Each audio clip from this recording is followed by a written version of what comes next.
Clap me on, please. Yeah, I do love defer. It's my favorite keyword. So, I'm going to talk today about Grafana Assistant, and I'm going to give you a demo of it, and also peel back the curtain a little bit and poke around, and I'll tell you some of the secrets that we learned while we were building it.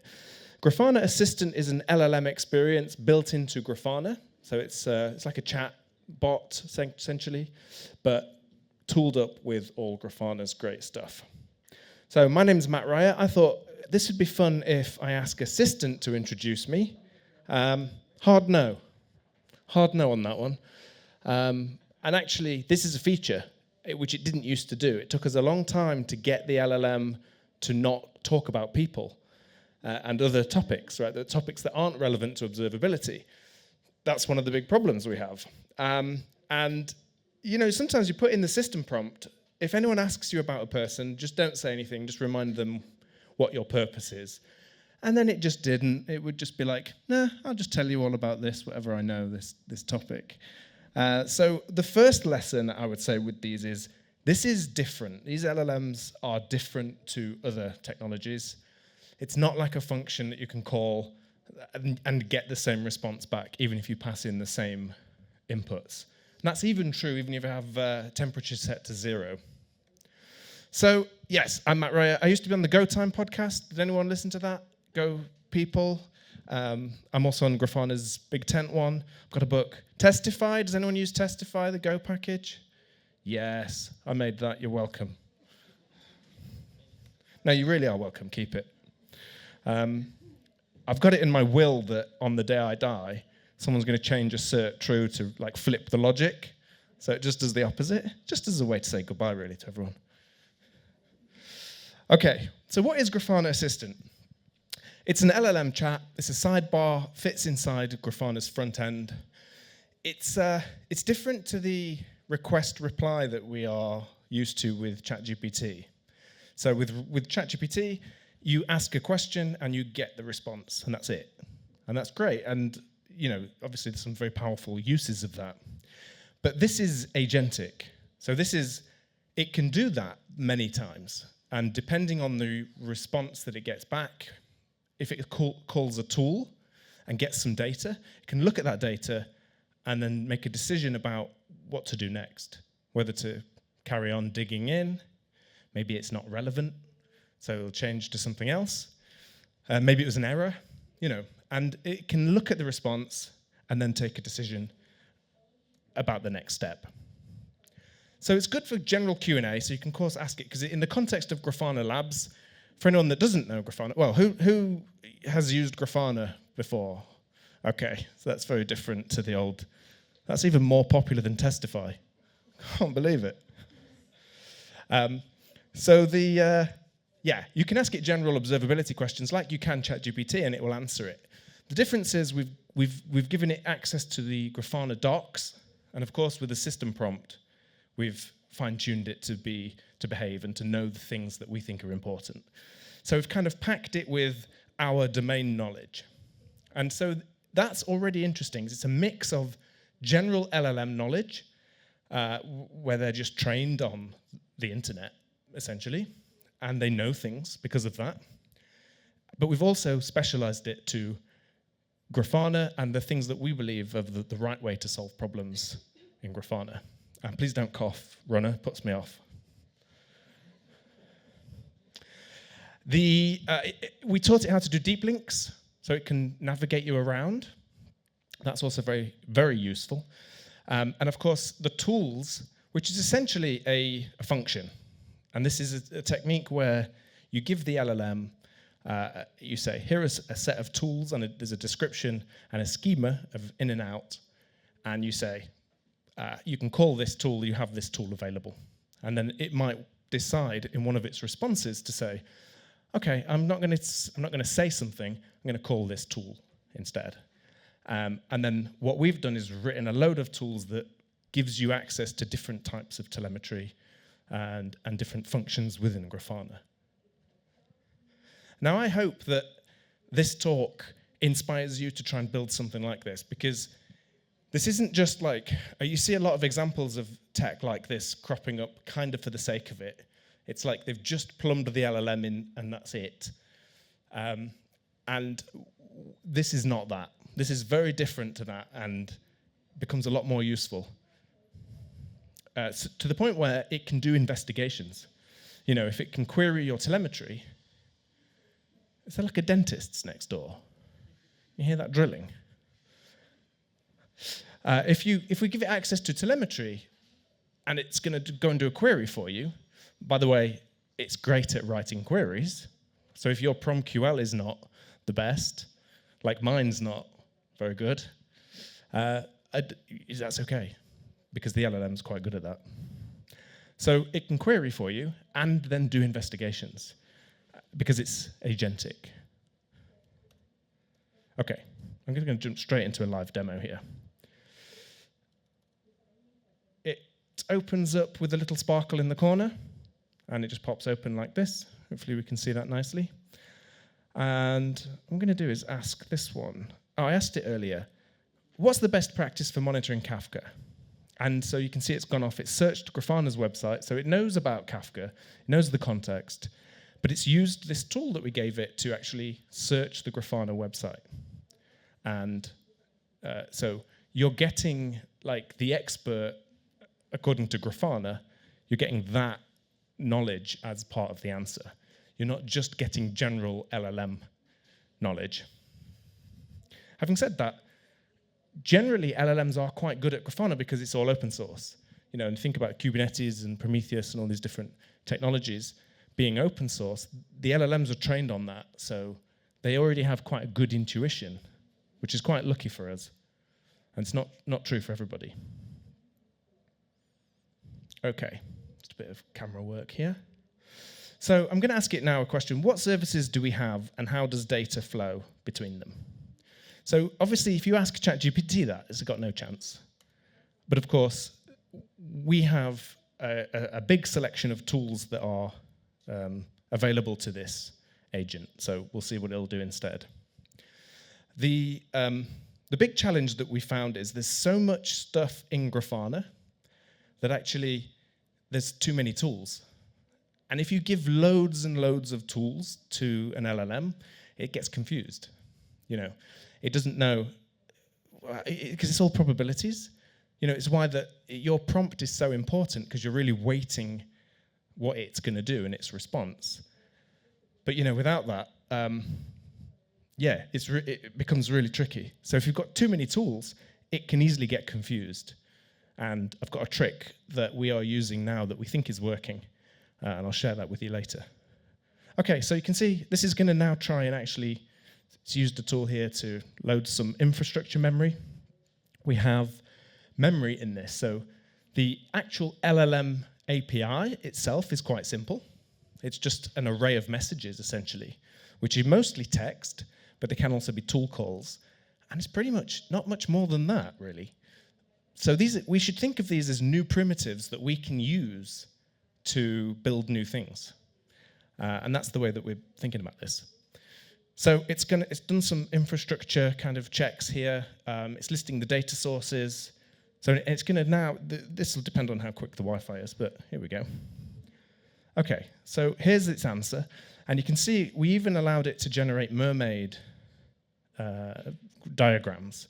And it's decided to use a mermaid diagram to describe the architecture in this infrastructure. This, of course, is kind of like, that would be quite difficult to do otherwise, like being able to understand that. And it's done this just from the telemetry data. So it's very cool. Right. Okay. So deep links is another thing that we built into this.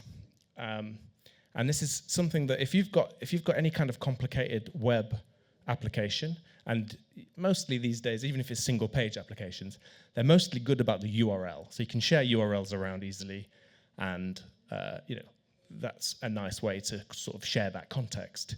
But it also means that we can teach the LLM how to build those URLs, and the effect is it can actually navigate you around Grafana not just to different apps and different pages, but it can even apply the right filters and things, because it's just the URL parameters that it's marshalling. So here we go. We're being navigated to the dashboard I asked it. I asked it for the feature flags dashboard, and so it was able to sort of navigate me around. Another one I could say is, which I said earlier, take me to my Nginx logs. And so what it does is it searches the Loki stream. It's actually, based on the context of what you've asked. The system prompt gives it good advice that we got experts in Grafana to write. And so that's going to guide really what it does when you talk to it. So yeah, it searched various Loki streams. It's looking for Nginx in here. And you notice I can expand this. So one of the big concerns with LLMs is whether it's hallucinating or not. How do you trust it?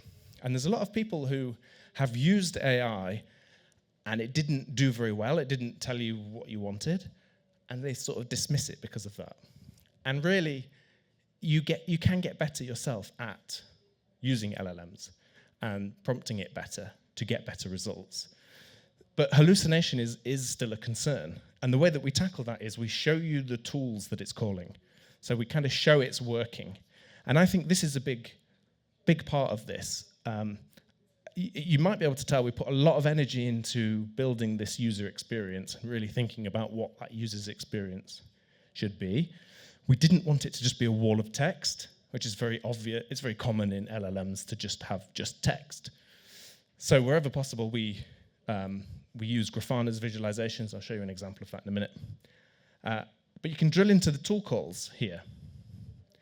So in this case, yeah, it's searching the Loki stream. You can see that the data source it's used, stream selectors. This is actually writing queries for me or accessing the various telemetry data without me having to know how to do that. So you don't have to know any of the query languages with this.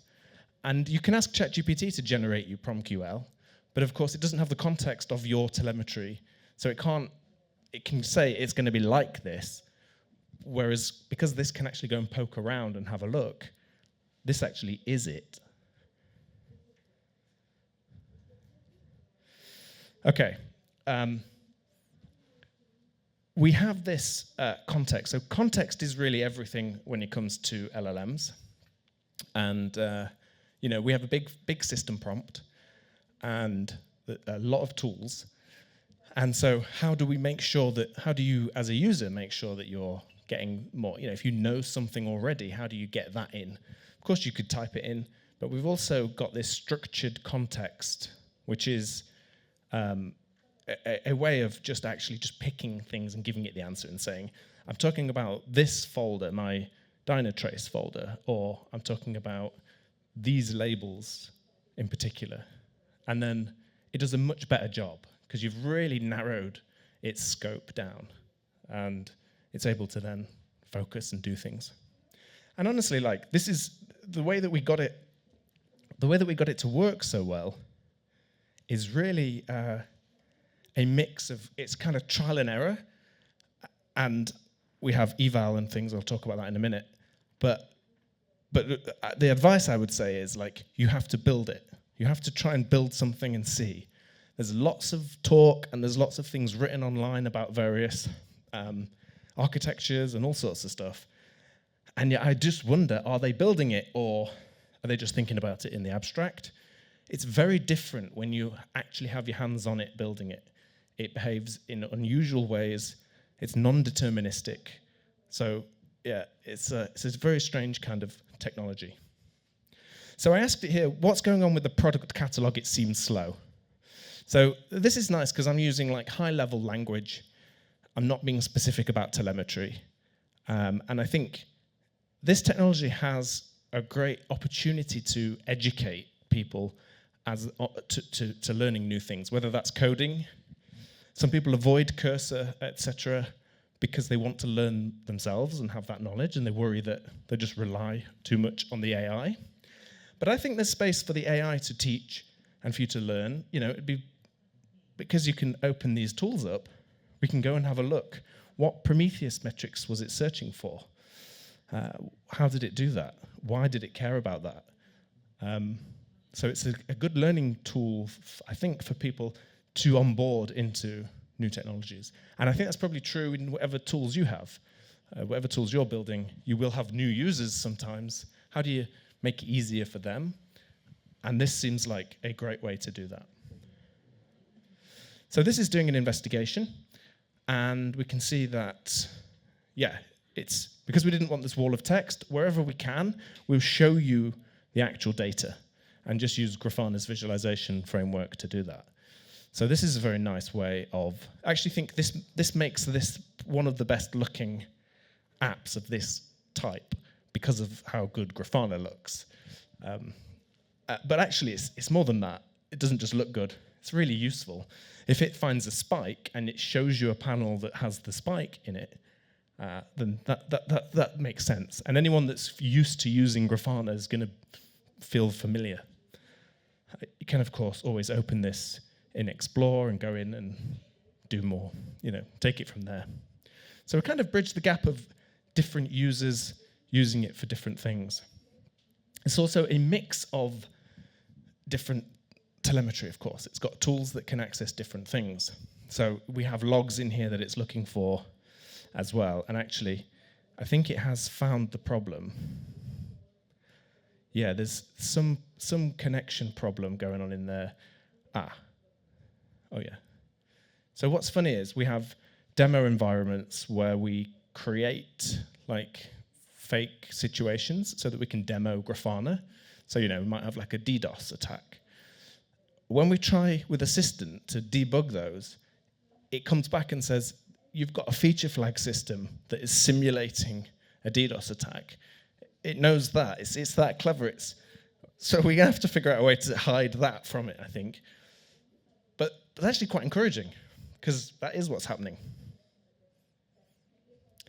So this isn't, apart from its memory, so as you use it, it's got memory, and I think this is going to be an important thing for any of these technologies. You see ChatGPT and others have the same kind of thing now. It's starting to learn and just really just like storing some kind of context, which it then has access to later.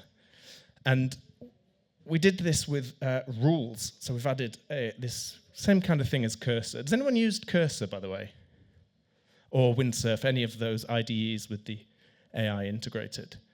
Yeah. So it's the same kind of idea. These rules let you control how it behaves. But again, they're just in natural language. So it's weird. We are now almost writing rules just in natural language. And you can build entirely new features with it in this way, which is kind of like crazy.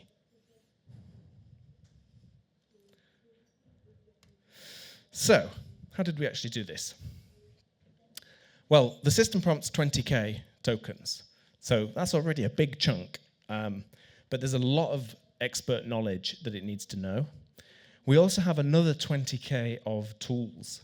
Tools themselves basically go in like the system prompt. The descriptions explain when to use a tool. That goes to the LLM in the request. So that's another reason why fewer tools is better, because you're keeping that context window smaller. And in Grafana's case, these tools run in the front end. So we do have backend written in Go, using defer, some of it, I assume. It's a great keyword. But the tools run in the front end. So we inherit all the users' RBAC and things. Like we inherit all, the agent, the assistant can only see what users can already see, and it can only do things that users can do. So we get that for free. Of course, it's agentic. I talked about this multiple steps. And I think a good UX matters. Like, I think this really matters. If you give people something and it's just walls and walls of text, I don't think that's a great user experience. It depends on the use case, but I think wherever possible, we should try and break up that, so it's not just all text. And you do that really by adding tool calls and things, but also you can ask it to respond with special kind of schema, special formats, little XML tags, and embed. Essentially, after you get the response back, you go and parse that and replace it with something. So it's still the LLM deciding what it's going to show you based on all the prompting and things, but you get to visualize that. You get more control how you visualize it. So we show the working to make sure that you know this is not hallucinating, and we keep you in full control. And yeah, hopefully it's looks nice as well. Yeah, the tool crafting is difficult. So we have an example is we had. I'll tell you that in a minute. Okay. So this is kind of repeating what I've said. We were also thinking about APIs. So this another thing I think is a good lesson where if you build something for just your case, that's easier. And some people like to build generically and abstractly first, and that's much harder but more valuable. So what we try and do is, what I do is build the specific one, but bear in mind, if this can be made general in some way, or if there's an opportunity to allow others to extend it, you're going to multiply the value. And so here's an example of this, where anyone can, in Grafana, or if you're writing apps for Grafana, the app platform stuff, you can add a button or just call any context, really. You can open the assistant and you can provide the prompt and the context, which is structured.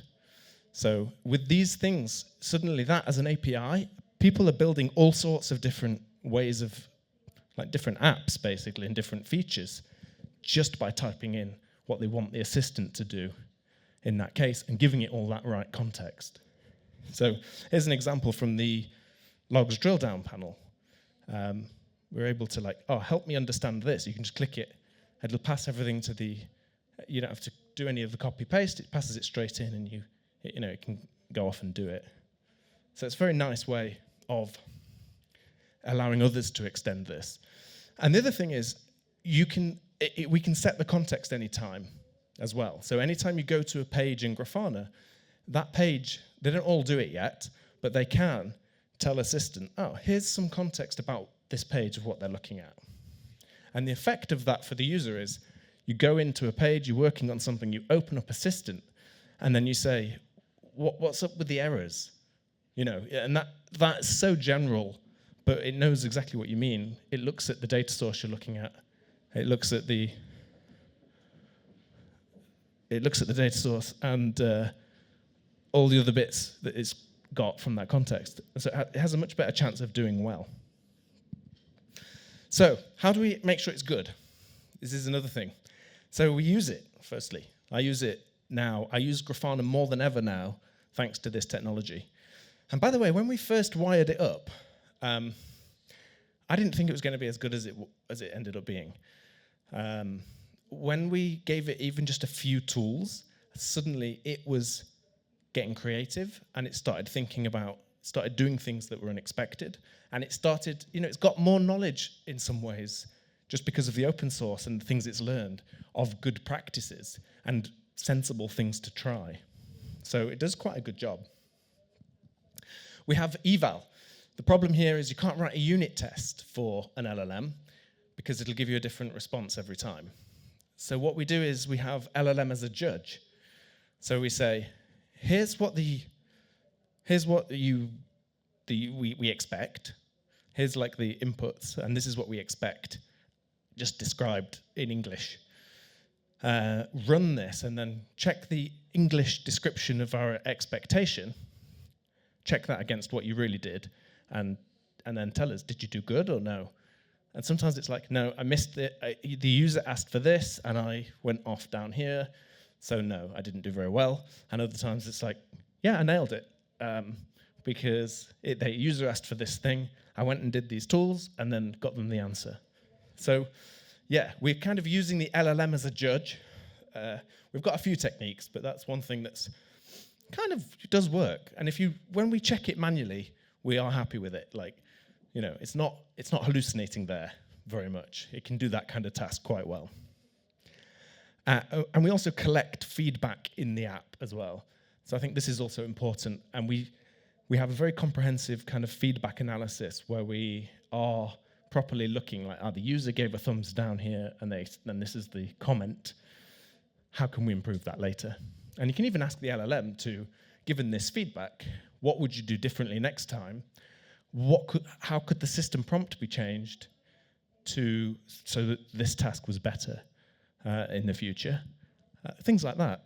So the feedback is very important, I think, and I think also, using the feedback. So, okay, here's one trick. Too many tools.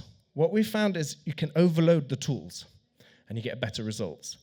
So we used to have a series of tools for managing investigations: update, start, summarize, abort, add context, these kinds of things. And we replaced that with a single tool called manage investigation. And one of the parameters is the action you want to take, right? So that's easier for the LLM to deal with, because suddenly on the surface, it doesn't have lots of different tools, each with their own descriptions, clogging up the system prompt and also confusing the LLM. Instead, it's just got one. Am I managing investigations? Yeah. So this is the tool I need. So that's a top tip. We don't fully know if it works yet or not. We're waiting to find out, but I thought I'd share it anyway. We're hopeful. Okay, so now you imagine you've got this assistant and it's got the back and forth. It can call tools, get data, make decisions. What if we had lots of them and swarm them over a problem? And this is very cool. We've built this. It's kind of amazing. So what happens is you have the prompt and all the context. A lead agent then will interpret that and try and understand the user's intent. And then we have specialist agents which become activated through tool calls, and they're able to then go and concurrently check different things. So they might be checking different metrics, they might be looking in different places, they might be looking at different clusters, whatever it is that the lead agent decides is appropriate. And then we have a reporter agent, which is watching all those conversations. I talk about the UX being very important. There's a couple of minutes when you run an investigation where you don't get much results for a while. So if I say here, I'm running out of time, so I'll just do product catalog, not good. Why? It's going to work. So, so there you go. Even if your English isn't good, and by the way, everyone's English is phenomenal. I'm always blown away when I travel Europe. So for a minute, this doesn't look like it's doing anything. We're just showing loaders, and that's not great. So what we have is a reporter agent that is watching the other agents' conversations, and it's gonna report on them. So it's moments. I don't know how many moments. There we go. We see already the lead agent there's kicked in, and we're getting a little plan together. It's just collecting its thoughts initially. Now it's going to investigate the product catalog performance issues. And it's telling us that. And this will keep running and keep going. There we go. So it starts to suddenly spring to life. The initial stuff is all about the fact that it's investigating. Because if you think about it, it's still a conversation. That primitive is still there underneath an array of messages. And that's all it can see. It talks about, I'm investigating this, I'm investigating this. Over time, as it starts to get insights and learn things, this kind of view evolves naturally to be about the problem. Or it could be, I didn't find anything, and here's all the things I checked. The LLM's kind of the reporter agent is deciding what to see there. So this is very cool. Yeah, you can see multiple agents kicking in, things like that. Very fun. So takeaways, I think, these are new exciting primitives. Let's build with them. Don't be put off by the hype. It is hard. I get it. It's annoying. But build something useful. Get creative. But actually do build. It's fine imagining stuff, but this technology does not behave like any other technology I've used before. It's different. It's temperamental, and you have to be nice to it. Thank you very much, everyone.